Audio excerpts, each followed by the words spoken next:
नमस्कार, स्वागत है आपका मुनाफे की मंडी में, जहां पर हम आपको तमाम खबरों के साथ बेहतरीन ट्रेडिंग कॉल्स भी देते हैं। सबसे पहले अपने मेहमानों से परिचय करा दें। हमारे साथ वंदना भारती हैं एसएमसी ग्लोबल सिक्योरिटीज से, धर्मेश भाटिया हैं एमिरेट्स एनबीडी से, किशोर नारने हैं मोतीलाल ओसवाल फाइनेंशियल सर्विसेज से, साथ ही आगे हमारे साथ सयम मेहरा होंगे जो चेयरमैन है जेम्स ज्वेलरी काउंसिल के, और साथ ही राहिल शेख होंगे जो वाइस चेयरमैन है एस्ट्रा के। आप सभी मेहमानों का ईटी नाउ स्वदेश पर स्वागत है। लेकिन सबसे पहले बात होगी गोल्ड की, क्योंकि गोल्ड लगातार नया रिकॉर्ड बना रहा है। 61,000 के पार कल शाम के सत्र में पहली बार एमसीएक्स पर सोना चला गया और आज भी एमसीएक्स पर 61,000 के ऊपर जा चुका है। क्या किशोर जी, क्या लग रहा है आपको? जिस तरह की तेजी गोल्ड में दिख रही है, कई तरह के प्रीमियम इस भाव पर लगे हुए हैं, क्या एक बड़ी गिरावट की भी आशंका दिख रही है आपको यहां से, या ये तेजी कंटिन्यू होती रहेगी? आई थिंक दो चीजें हैं। वन इज दैट काफी हद तक जो इकोनॉमिक स्लोडाउन का जो एंटिसिपेशन है वो कहीं ना कहीं रियलिटी में बदलते जा रहे हैं, और जो इकोनॉमिक डेटा रिलीजेस हो रहे हैं वो धीरे धीरे इस तरफ इशारा कर रहे हैं कि कहीं ना कहीं फेड को स्लो डाउन करना पड़ेगा, और कहीं ना कहीं जाके 2024 का पहली तिमाही में शायद एक रेट कट का उम्मीद भी मार्केट डिस्काउंट करने लगा। तो उस चक्कर में उस बैकड्रॉप में जो गोल्ड का प्राइसेस रैली होना कंटिन्यू हो रहा है। मेरे हिसाब से शॉर्ट टर्म में हर डिप में इसमें खरीदारी कर सकते हैं। आई थिंक गोल्ड अगर जून वायदा मेरे हिसाब से 60,900 के आसपास या 61,000 के आसपास यहाँ पे बाइंग का लेवल बन सकता है आज इंट्राडे के लिए। 60,600 के आसपास आप स्टॉप लॉस मेंटेन कर सकते हैं। अपसाइड में 61,500 का तक जगह है। और दूसरी बात यह है कि जैसा जैसा गोल्ड का प्राइसेस ऊपर चले जाते हैं, आपको परसेंटेज वाइज आपको शायद कम दिखेगा, बट जो मूवमेंट है वो बहुत बड़ा दिखेगा, और बहुत बड़ा जो आपका जो रिस्क रिवॉर्ड रेशियोस है वो थोड़ा सा एडजस्ट करने का जरूरत है। तो ट्रेडर्स को ये ध्यान रखना पड़ेगा, यहाँ पे जो आपको 40,000 45,000 में जो 1% इज नॉट इक्वल टू 60,000 में जो 1% है। तो आई थिंक वो एक ट्रेडर्स को थोड़ा सा रिस्क रीएडजस्टमेंट करना चाहिए। That is what I would like to tell you. तो ये व्यू है गोल्ड को लेकर। धर्मेश जी, आपका व्यू क्या बन रहा है? गोल्ड में क्या करना चाहिए यहाँ पर? देखिए, मैं किशोर जी से काफी सहमत हूँ। मुझे भी लग रहा है कि सोने में जो तेजी है वो बरकरार है। इनफैक्ट पिछले हफ्ते भी हमने कहा था कि सोने में अभी भी आप डिप पे बाय करके चल सकते हो और मार्केट में अच्छी खासी तेजी देखने मिल सकती है। कल शाम के सत्र में अगर आप देखें तो जो तेजी आई है वो कंप्लीटली डॉलर ड्रिवन है। कल डॉलर ने काफी बड़ा गोता लगाया, उस कारणवश आप देखिए सारे के सारे बुलियन मार्केट में काफी तेजी देखने मिली है। मैं एक्सपेक्ट करता हूँ कि प्राइस अभी यहाँ पे कंसोलिडेट करेगा। एटलीस्ट 200-300 रुपए की तेजी और आने की संभावना है प्राइस में, बट आप स्ट्रिक्ट स्टॉप लॉस मेंटेन करके ही चलिए, क्योंकि अपसाइड मोमेंटम बहुत रैली हो सकता है प्राइस में, बट दोनों साइड की मोमेंटम भी देखने मिल सकती है प्राइस में। तो प्रॉफिट बुक करके चलिए और डिप पे बाय करते जाइए। अपसाइड अगर आप देखिए तो कंटिन्यू अगर मार्केट ट्रेंड रहा और अगर डॉलर इंडेक्स ने 100 का जो स्तर है वो ब्रेक किया तो ये तेजी बरकरार रह सकती है और प्राइस 62,000 के भी इर्द गिर्द आके सस्टेन हो सकता है। तो मेरे हिसाब से बाय ऑन डिप्स की स्ट्रैटेजी मेरे सोने में रहेगी, और प्लीज स्टॉप लॉस मेंटेन रखें क्योंकि काफी हाई वॉलेटिलिटी आपको देखने मिल सकती है प्राइस। यानी मार्केट काफी वॉलेटाइल रहेगा। इस तेजी के बाद हो सकता है कि मुनाफा वसूली भी दिखे, इसके लिए भी आप तैयार रहें। वंदना जी, क्या करना चाहिए? 61,000 के ऊपर सोना, दोनों एक्सपर्ट्स को लगता है कि हल्की तेजी अभी बाकी है, क्या करना चाहिए? आप क्या सलाह दे रही हैं? जी विश्वमोहन जी, रीजन भी है यहाँ पे बैंक ऑफ ऑस्ट्रेलिया ने अपना पॉज किया है इंटरेस्ट रेट हाइक को, और चाइना में कट होने शुरू हो गए हैं। तो अब कहीं ना कहीं लग रहा है कि फेड भी इस फैशन में आएगा, और मेरे ख्याल से यहाँ पे अब नेक्स्ट राइज जो है वो काफी टफ रहेगा फेड के लिए करना।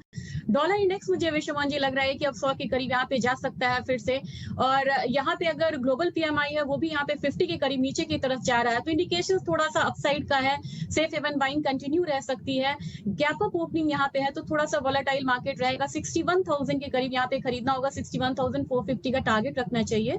स्टॉप लॉस 60,800 का होगा, और ग्रेजुअली मार्केट यहाँ पे एक बार 61,800 के करीब जा सकता है। ओके, 61,800 तक गोल्ड जा सकता है। चलिए, हमारे साथ एक और खास मेहमान है, सैम मेहरा साहब हैं, जीजीसी के चेयरमैन हैं। सर, स्वागत है आपका। सर, क्या लग रहा है गोल्ड में जिस तरह की तेजी है, हाजिर में इस भाव पर क्या डिमांड है? क्या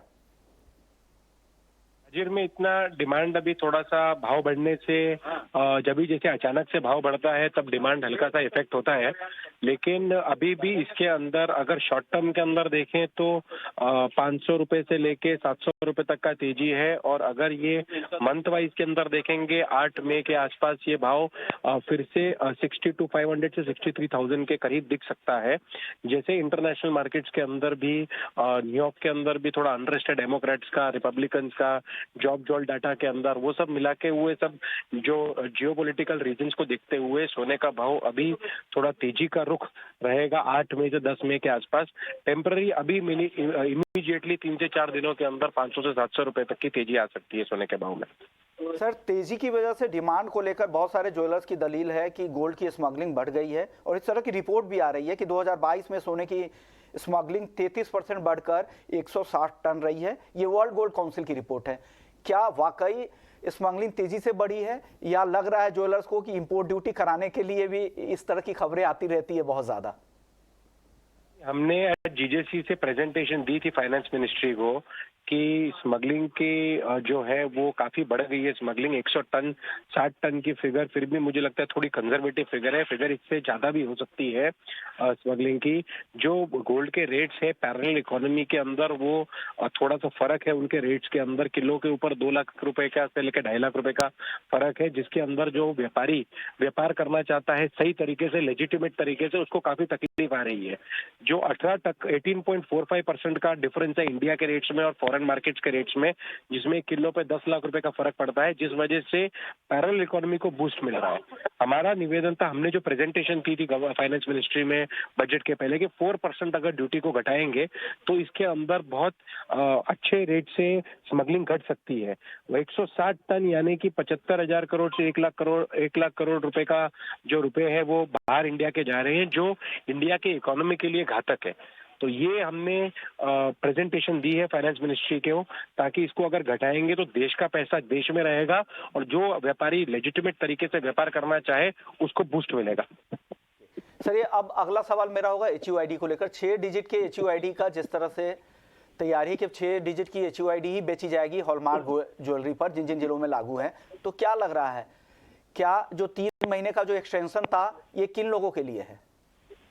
तो 3 महीने का एक्सटेंशन है, ये सिर्फ उन्हीं के लिए है जिन्होंने अपना माल, अपनी जो ज्वेलरी है 2021 के अंदर जुलाई अगस्त के अंदर डिक्लेयर की है गवर्नमेंट को कि ये हमारी ज्वेलरी HU4 मार्का है, जो अभी तक हमने अपने स्टॉक में रखी है। हम ये बाद में हॉलमार्क करवाएंगे। उन्हीं लोगों को अभी 3 महीने का एक्सटेंशन मिला है। सबके पास जो स्टॉक पड़ा है सबको ये चीज का एक्सटेंशन नहीं मिला है। 3 महीना मेरे हिसाब से काफी है। 3 महीने के अंदर पूरी इंडस्ट्री अपना HUID करवा के अपना बिजनेस को गवर्नमेंट के हिसाब से हॉलमार्किंग के रिजीम के अंदर ले आएगी, और इससे काफी फायदा भी होगा इंडस्ट्री को। और जो पहले भी हम लोग जैसे हॉलमार्किंग 4 मार्का बेच रहे थे, वो ही तरीके से प्योरिटी के अंदर कुछ नहीं है, लेकिन गवर्नमेंट जो आने वाले टाइम के अंदर ट्रैकिंग लेकर आना चाहती है, उसके अंदर से गवर्नमेंट को होगा फायदा। और BIS ऐप के ऊपर आप अपनी कौन सी ज्वेलरी है, कौन सी डे की मैन्युफैक्चरिंग है, क्या मैन्युफैक्चर है, वो सब चीजें भी उस ऐप के थ्रू देख सकते हैं। BIS के ऐप के through and retailer and consumer देख सकता है। ओके, शुक्रिया मेहरा सर, आपने वक्त निकाला हमारे लिए। चलिए आगे बढ़ते, चांदी की बात कर लेते हैं। किशोर सर, क्या लग रहा है, चांदी 75,000 के ऊपर चली गई है, क्या करना चाहिए इन स्तरों पर? क्या नया रिकॉर्ड बनने की उम्मीद करें अब? बिल्कुल विश्व मोहन, आई थिंक बहुत ही समय बीत गया जब से सिल्वर ऐसा परफॉर्मेंस दिखाया हुआ है। सिल्वर का आउट परफॉर्मेंस काफ़ी लोग एंटिसिपेट कर ही रहे थे, और 2023-24 में मेरे हिसाब से आउट परफॉर्मेंस कंटिन्यू रहना चाहिए। ओवरऑल एक बेस मेटल्स में भी एक पॉजिटिव ट्रेंड है, आई थिंक डिमांड को लेकर भी पॉजिटिव है, तो उसका भी इफेक्ट थोड़ा सिल्वर पे पड़ेगा। शॉर्ट टर्म में यस, आई थिंक 74,500 के आसपास मैं इसमें मैं वायदा में बाइंग का सलाह दूंगा। टारगेट आप रख सकते हैं 75,600 के आसपास, और स्टॉप लॉस तो सब मेंटेन करना चाहिए 73,900 के आसपास। ओके, तो ये भी हुए चांदी पर। वंदना जी, क्या लग रहा है आपको? चांदी में रिकॉर्ड से बहुत दूर नहीं है, लेकिन एक अच्छी रैली चांदी में अब आ चुकी है। आपको लग रहा है कि ये जो रैली है एक्सटेंड होगी रिकॉर्ड तक? जी विश्वमन जी, मुझे लग रहा है कि 74,000 के करीब, 78,000 के करीब यहाँ पे रिकॉर्ड हाई है। लेकिन इंटरनेशनल मार्केट की बात करें तो $49 से काफी नीचे है। हाफ ही जर्नी अभी तक कवर किया है इसने और वहां एक ब्रेकआउट देखने को मिल रहा है। तो मेरे ख्याल से अभी वहां पे अपसाइड बना रहेगा, जिसका फायदा एमसीएक्स मार्केट में भी होगा। कंटिन्यू करना चाहिए बाइंग को यहाँ पे, और यहाँ के लेवल के अनुसार इंट्राडे में मुझे लग रहा है 74,800 के करीब यहाँ पे बाइंग करनी चाहिए। ऊपर में मुझे लग रहा है 75,800 तक आना चाहिए प्राइसेस। स्टॉप लॉस लगाना होगा 74,400 का। ओके, चलिए धर्मेश जी, आप क्या सलाह देंगे? जो 75,000 के ऊपर चांदी है, इन स्तरों पर क्या सलाह है दर्शकों के लिए? देखिए, मैं भी दोनों विज्ञानों से स्पेसिफिकली मैं चाहता हूं कि प्राइस में अगर आप देखिए जो तेजी है, मैं एक्सपेक्ट करता हूं कि तेजी बरकरार रहेगी और ये सोने को फॉलो कर रही है। अगर आप देखिए सोने रिकॉर्ड हाई पे है और जिस तरह वंदना ने कहा कि चांदी अभी भी 50% पहुंची हुई है। इसकी जो $49 का जो लेवल है वो 2 बार छू चुका है प्राइस और वहां से मार्केट ने काफी बड़ा गोता लगाया है। तो अभी मार्केट ने जस्ट $25 के लेवल ब्रेक किए। अगर आप देखिए लास्ट 3 से 4 साल का भी अगर आप डेटा निकाल के देखें तो $25-26 से ये $17-18 के इर्द गिर्द घूम रही है। पहली बार ऐसा हो कि मार्केट ने $25 के ऊपर सस्टेन हो रहा है। अगर ये सस्टेनेबिलिटी रही तो ये तेजी बरकरार रहेगी और 27-28 में भी $30 के लेवल्स भी आपको शीघ्र ही देखने मिल सकते हैं। तो डोमेस्टिक मार्केट में नो डाउट आपको नए रिकॉर्ड स्तर देखने मिल सकते हैं। जिस तरह सोना रिकॉर्ड बना रहा है ऐसे चांदी भी रिकॉर्ड बनाएगी। और मैं रेकमेंड करूंगा कि चांदी में स्टॉप लॉस के बिना काम ना करें, क्योंकि चांदी काफी चंचल कमोडिटी है, इसकी वॉलेटिलिटी काफी हाई होती है। But trend is of friend. अगर ट्रेंड तेजी में है और ब्रेकआउट भी आ चुका है $25 का, तो डेफिनेटली $2 से $2.5 की तेजी आपको ये लेवल से देखने मिल सकती है, जो डोमेस्टिक मार्केट में 80 के स्तर भी दिखा सकती है। तो मैं रेकमेंड करूंगा निवेशकों को कि बाय करके चलिए, स्टिक स्टॉप लॉस मेंटेन करिए, इमीडिएट टारगेट 77,000 का रहेगा और पोजिशनली 80,000 के टारगेट के लिए आप चांदी में निवेश करके चल सकते हैं। ओके किशोर जी, अब क्रूड की बात कर लेते हैं। जिस तरह से ओपेक के जो डिसीजंस थे, जो अतिरिक्त कटौती का जो फैसला हुआ उनकी तरफ से, ये बाजार ने इतना अनुमान नहीं लगाया था। क्या ये जो तेजी आई है हफ्ते भर में 11-12% की, ये तेजी आगे और बढ़ेगी? ब्रेंट क्या $90 के भी ऊपर जाएगा और एमसीएक्स पर क्या 7,000 के लेवल भी दिख सकते हैं? I think so probably. इसी दो चीज विश्वमोहन, यहाँ पे दो चीज एस्टेब्लिश हुआ है। One is that OPEC is back in driving seat. तो स्पेशली जो प्राइस के ऊपर और प्रोडक्शन के ऊपर उनका जो ग्रिप है, जो यूएस शेल प्रोड्यूसर्स से ओपेक के हाथ में आ गया। अभी US shale oil producers are not a marginal producers, मतलब जो प्राइस कंट्रोल है ओपेक के हाथ में आ गया। दूसरा चीज है कि डिमांड आउटलुक को लेकर बहुत ही पॉजिटिव नहीं है और ओपेक का जस्टिफिकेशन भी वही था कि काफी अंडर इन्वेस्टमेंट हुआ है रिग्स के ऊपर और एक्सप्लोरेशन के ऊपर, और डिमांड आउटलुक इतना अच्छा नहीं है। तो आई थिंक कहीं ना कहीं दोनों एस्टेब्लिश हुआ है। मेरे हिसाब से जो WTI है $81.5 $82 एक रीजनेबल प्राइस है विद द करंट सर्कमस्टेंसेस। जो प्राइस में जो करंट न्यूज है वो डिस्काउंटेड है। $86 जो ब्रेंट है वो थोड़ा सस्टेनेबल होना चाहिए। बहुत बड़ा तेजी में यहाँ से उम्मीद नहीं करूंगा। प्रॉबेबली 1-2 हफ्ते का थोड़ा सा एक साइडवेज कंसोलिडेशन एक्सपेक्ट कर सकते हैं with the current production cut. वो जो कट अनाउंस हुआ है वो काफी हद तक डिस्काउंट हो चुका है मार्केट में। चलिए, आप लोगों से क्रूड पर राय लेंगे वंदना जी और धर्मेश जी, लेकिन उससे पहले हमारे साथ एक और मेहमान है, राजेश शेख हैं, वाइस चेयरमैन है एस्टा के। सर स्वागत है आपका। सर, शुगर के दाम डोमेस्टिक मार्केट में भी तेजी से बढ़ रहे हैं, क्या हो रहा है? क्या ये तेजी और बढ़ने वाली और क्या करना चाहिए जिनके पास स्टॉक है चीनी के? सर, अभी चीनी के दाम जो है वो कुछ मार्केट में ₹1 किलो से ₹1.5 किलो बढ़े हैं। बट ये ऑफ सीजन और इन सीजन का बेसिकली प्ले है। महाराष्ट्र में 200 फैक्ट्रीज जो चल रही थी उसमें तकरीबन 190 फैक्ट्रीज के करीब बंद हो गई है। कर्नाटका बंद हो गया है। तो ये जो फिनेंशियल स्ट्रेस, जो केन पेमेंट का जो प्रेशर रहता है, वो जब भी इस टाइम पे थोड़ा सा हटता है तो थोड़ा तेजी बाजार में दिखाई देती है। बट अगर आप पिछले साल के साथ तुलना करो तो पिछले साल सितंबर अक्टूबर में डोमेस्टिक मार्केट 35-36 रुपए पे थे। आज वो 33 साढ़े 33 पर है। तो there is a scope in the market to थोड़ा बहुत और स्टीम है इस मार्केट में। और दूसरी चीज इम्पोर्टेंट ये है कि 6 मिलियन का एक्सपोर्ट भी हो गया है और प्रोडक्शन का अनुमान भी घटता जा रहा है। अभी प्रोडक्शन का जो अनुमान है वो 32.5 के करीब का है। तो मोर और लेस डिमांड सप्लाई जो है वो ये साल में बैलेंस्ड आउट है। तो और ग्लोबल मार्केट आप देख रहे हो $650 के लगभग, $630-640 के लगभग पहुंच गया है। तो अगर वर्ल्ड मार्केट के साथ तुलना हम करें तो हम काफी नीचे है आज की तारीख में। वर्ल्ड मार्केट आपके मेरे हिसाब से आज लो क्वालिटी वाइट्स के लिए 47-48 रुपए किलो होगा और हम यहाँ पे 33 और 33.5 रुपए की बात कर रहे हैं। तो अभी ये बाजार जो है लास्ट ईयर की तुलना से 7 से 8% नीचे ही है, ना कि ऊपर है। बट ये ऑफ सीजन और इन सीजन का प्ले है जो आपको ये शॉर्ट टर्म तेजी जो दिखाई दे। लेकिन जिस तरह की सप्लाई और उत्पादन को लेकर आप कह रहे हैं, हर जगह ग्लोबल तो है ही, ग्लोबल तो रैली चल ही रही है और तमाम फैक्टर भी है, चाहे वो ब्लेंडिंग को लेकर फिर से बात चल रही हो या फिर ओपेक प्लस का फैसला हो। लेकिन इन फैसले के बीच में घरेलू बाजार को आप देखें तो क्या एक कैचअप रैली यहाँ पर भी देखने को मिलेगी और हो सकता है कि अगस्त सितंबर तक दाम ऊपर की तरफ जाए? अगर जाएंगे तो कितनी तेजी की संभावना आपको यहाँ से और लग रही है घरेलू बाजार में? तो जैसे मैंने बताया कि पिछले साल के तुलना का अगर हम करें तो सितंबर अक्टूबर में जो बाजार था और आज जो बाजार है वो 8 से 10% नीचे है। अगर आप देखो 36 रुपए का 37 रुपए का बाजार जो है वो 33 रुपए पर है। तो मेरा अनुमान है कि फेयर प्राइस जो है, मतलब जहाँ तक है वो महाराष्ट्र का 35-36 रुपया तो रहना चाहिए, बिकॉज कॉस्ट ऑफ प्रोडक्शन भी आज की तारीख में गन्ने का दाम पिछले सीजन में 100 रुपए FRP बढ़ा था। तो मुझे लगता है कि 34-35 रुपया महाराष्ट्र के दाम रहने चाहिए। दिस इज ये जो हमारा अनुमान है और उसी की तुलना में यूपी जो है महाराष्ट्र से हमेशा 1 से 1.5 रुपया ऊपर चलता है। 37 से 37 के बीच में रह सकता है अगस्त सितंबर तक, ऐसा मानकर चले राइस जी? हाँ, मान सकते हैं सर, ये फेयर रहेगा। Looking at the world market को अगर वो देखें तो वो काफी हद तक ऊपर है, बट हम वर्ल्ड मार्केट को तो हम शायद कैचअप नहीं करेंगे बिकॉज हम वहां से आइसोलेटेड है आज। ओके सर, अब आखिरी सवाल होगा, छोटा जवाब दीजिए, क्या लग रहा है, क्या शुगर मिलों को फायदा होगा इस जो इंटरनेशनल मार्केट में जो तेजी चल रही है उससे?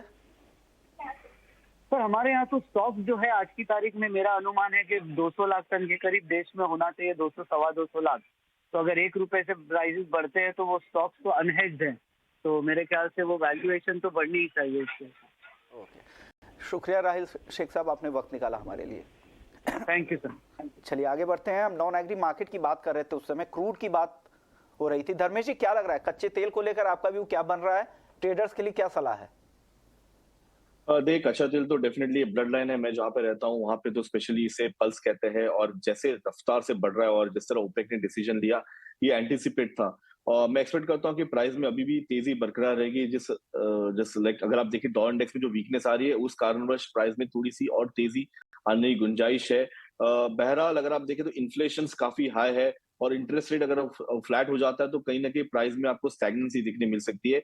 इमीडिएटली $1 से $2 की तेजी और आने की गुंजाइश है प्राइस में, तो मैं रेकमेंड करूंगा कि आप बाय करके चल सकते हैं और यहाँ से एटलीस्ट 150 से 200 रुपए की तेजी आपको 1 या 2 ट्रेडिंग सेशन में देखने मिल सकते हैं। पोजिशनली कह रहे मार्केट में कि $90 से $100 के लेवल्स आ सकते हैं, बट मैं रेकमेंड करूंगा कि ये 2 महीने में, मुझे नहीं लगता, जून जुलाई के महीने में जब हरिकेन सीजन स्टार्ट होगा वो टाइम पे आपको तेजी आने की गुंजाइश काफी हाई है और प्राइस 7000 के स्तर दिखा सकता है। तो बाय ऑन डिप्स की स्ट्रैटेजी रहेगी, बट इमीडिएट स्टॉप लॉस अगर आप पोजिशनली मेंटेन करना चाहते हैं तो 6400 का रखिए और डेफिनेटली यहाँ पे बाय करके चल सकते हैं। पोजिशनली 7000 तक के टारगेट के लिए आप यहाँ पे अपना निवेश करके चल सकते हैं। यानी खरीदारी की सलाह कच्चे तेल को लेकर पोजिशनल व्यू धर्मेश जी की तरफ। धर्मेश जी, 175 के नीचे नेचुरल गैस है MCX पर, खरीदे क्या? डेफिनेटली यहाँ पे बाइंग करने की ही मेरी सलाह रहेगी, क्योंकि डाउनसाइड रिस्क काफी लिमिटेड है। प्राइस ने काफी बॉटम आउट कर चुका है अंतरराष्ट्रीय और डोमेस्टिक दोनों साइड में। प्लस अगर रुपया लुढ़कता है तो डेफिनेटली यहाँ पे और तेजी आने की गुंजाइश है MCX में। तो मैं रेकमेंड करूंगा कि आप बाई करके चल सकते हैं। मिनिमम इसके टारगेट्स अराउंड 200 रुपए के रह सकते हैं और हायर साइड में एक्सपेक्ट करता हूँ कि 220-225 के स्तर भी आ सकते हैं। बट यहाँ पे स्ट्रिक्ट स्टॉप लॉस मेंटेन रखना, क्योंकि ये काफी वॉलेटाइल कमोडिटी है। और अगर पोजिशनली डेफिनेटली बाय करे तो मैं रेकमेंड करूंगा आप 150 के स्टॉप लॉस से आप यहाँ पे पोजिशनली बाय करके चल सकते हैं। आगे के महीने करिए और यहाँ पे अपसाइड 250 से 300 रुपए के लेवल्स भी आपको देखने मिल सकते हैं इसमें। मंथ के कॉन्ट्रैक्ट खरीदे 150 के आसपास के स्टॉप लॉस के साथ 220-25 तक के टारगेट के लिए खरीद सकते हैं। वन्ना जी, क्रूड पर आपकी कॉल क्या है? विश्वमोहन जी, मुझे लग रहा है कि अपसाइड है, थोड़ा सा लिमिटेड रहेगा क्योंकि डेटा यहाँ पे नेगेटिव आने की उम्मीद है, चाहे आईएसएम नॉन मैन्युफैक्चरिंग हो या ग्लोबल पीएमआई हो। तो यहाँ पे मैं बाइंग में रहूंगी। मुझे लग रहा है कि 6665 के करीब यहाँ पे बाइंग करना चाहिए। जो अपसाइड टारगेट होगा वो 6900 का होगा। स्टॉप लॉस यहाँ पे 6825 का लगाना, 6615 का लगाना होगा। एक बात बस बोलना चाह रही हूँ कि मुझे शॉर्ट टर्म में लग रहा है कि 7050 तक एक लेवल्स जो है वो क्रूड में आ सकता है। हालांकि वहां पे एक्सपेक्टेड है कि एक रेजिस्टेंस है जिसको पार करने के लिए थोड़ा सा यहाँ पे स्ट्रॉन्ग न्यूज चाहिए न्यूज को, क्रूड को। ओके, मेटल आज कमजोर दिख रहा है, ट्रेंड वीक दिख रहा है। किशोर जी, क्या लग रहा है, मेटल आज बेचकर ही जाए और क्या बेचे? जो मैक्रो नंबर्स जो है जो स्लो डाउन के लिए इशारा कर रहे हैं तो वो कहीं ना कहीं सेंटिमेंट में प्ले कर रहा है। तो मेरे हिसाब से शॉर्ट टर्म में इसमें बिकवाली करके चलना चाहिए। कॉपर 767 के आसपास बिकवाली कर सकते हैं, 771 का स्टॉप लॉस मेंटेन करना चाहिए और टारगेट अप रख सकते हैं 760 के आसपास। और आई थिंक अदर मेटल्स में जिंक एक बेहतर विकल्प हो सकता है, 253 के आसपास बिकवाली करके चल सकते हैं। 254 हाफ का टारगेट रख सकते हैं और 254 हाफ का स्टॉप लॉस मेंटेन कर सकते हैं और 250 के आसपास का आपका टारगेट हो सकता है। बिल्कुल ट्रेडिंग के लिहाज से इसे करना है। आप दोनों ही काउंटर कॉपर और जिंक बेचने की सलाह दी जा रही है। कॉल्स आपके स्क्रीन पर। वरना जी, आपकी टॉपिक क्या होगी बेस मेटल्स में?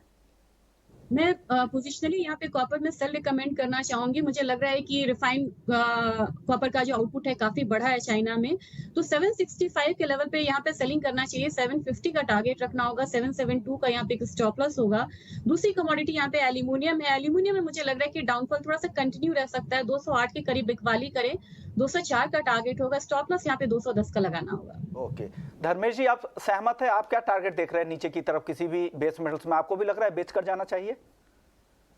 देखिए, मेरे हिसाब से मैं बेस मेटल्स में बाइंग की सलाह दूंगा। अगर आप देखिए सारे के सारे कमोडिटी मार्केट में एक तरफा तेजी देखने मिली है, जबकि कमोडिटी में स्पेशली अगर आप बेस मेटल काउंटर करें तो स्टैग्नेंट हो चुका है। अगर सोना, चांदी, बाकी सारे कमोडिटीज तेजी करती है तो ये कहीं ना कहीं इसे एक पुल बैक रैली देखने मिल सकती है। और अगर जो इकोनॉमी रिवाइव हो रही है, अगर आप देखें इक्विटी मार्केट भी एक तरफा मूवमेंट दे रहा है हायर साइड में, तो इकोनॉमी रिवाइव होने की बात चल रही है, इंटरेस्ट रेट रुक जाएगा तो वापस इकोनॉमी में पैसा आएगा। तो ये लॉन्ग टर्म पिक्चर में ये काफी अच्छा मौका रहेगा कि आप बेस मेटल्स में बाय करके चल सकते हैं। मैं रेकमेंड करूंगा कॉपर की तरफ। अगेन कॉपर देखिए तो 800 के स्तर ब्रेक नहीं कर पा रहा, डाउन साइड 750 के लेवल्स ब्रेक नहीं कर पा रहा, तो डाउन साइड रिस्क काफी लिमिटेड है। तो मैं यहाँ पे निवेश करने की सलाह दूंगा और अपसाइड फिर से 780 से 800 तक के टारगेट के लिए आप कॉपर में बाय करके चल सकते हैं। किशोर जी, वर्मा जी की जो सेल कॉल है वो सिर्फ 1 से 2 दिनों के लिए है। ये पोजिशनल व्यू बता रहे हैं कि खरीदारी की सलाह है।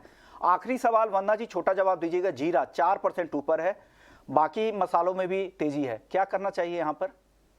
मैं टर्मरिक बाय करने की सलाह दूंगी। मुझे लगता है 6900 पे बाय करना चाहिए। 7050 का टारगेट रखना होगा। स्टॉप लॉस लगाना होगा 6825 का। ओके, शुक्रिया वंदना जी आपका, किशोर जी आपका और धर्मेश जी आपका। आप लोगों ने वक्त निकाला। मुनाफे की मंडी को यहीं समेटते हैं, लेकिन वक्त